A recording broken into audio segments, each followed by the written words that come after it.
Hey students, this is Dr. John, your physics and math professor, to do another trig identity with you. Cosecant theta over tan theta plus cot theta equals cosine theta. Some people pronounce that cos theta. Here we have a complicated side equaling a very simple side. So we're going to take this complicated side and see if we can make this side out of that. And for these problems, we're going to use these couple of tricks.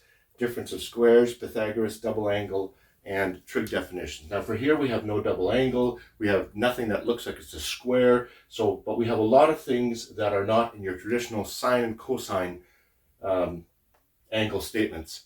They're not traditionally sine and cosines. Let's change all this left side here to being sines and cosines. This would be, the top would be 1 over sine theta. That's this redefined. I'm going to make a big heavy line here. So that's this big heavy line, and this would be sine over cosine. This is the inverse of that.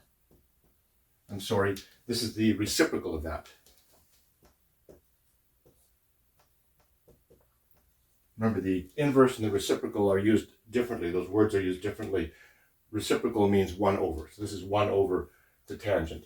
Now we have a variety of things here. Looks like we've got a lot of different things here. We're going to need to get rid of something in the denominator. So why don't we try in the denominator itself to get ourselves a common factor, so a common denominator just in the denominator.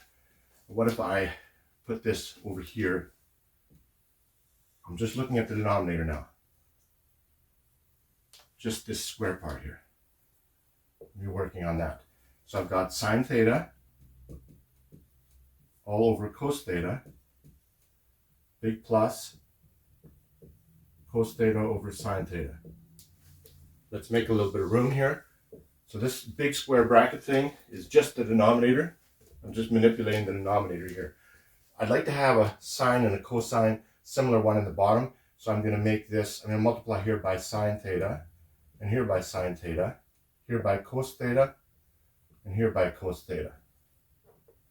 Now I've got sine squared, cos squared, sine, cos theta, sine theta in the denominator here, and the numerator, what do I have?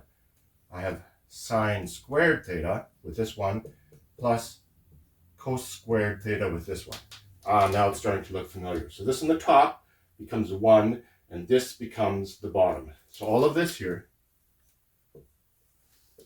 on the top can just become 1, and then we have this left in the denominator. Now we have this divided by this. I'm going to rewrite this over here.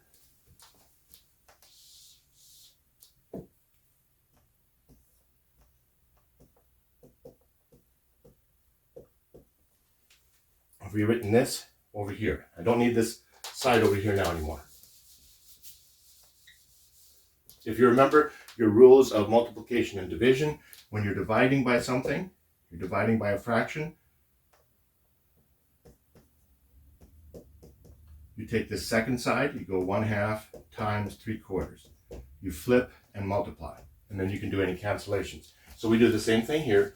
We'll take this 1 over sine theta and take this, flip and multiply, which means this square brackets now here becomes sine theta cos theta over 1. I've taken this, flipped it up here, and get rid of this. And now I have this cancels with this, leaving me with just a cosine. That's what we wanted to get. We've just proved that trig identity.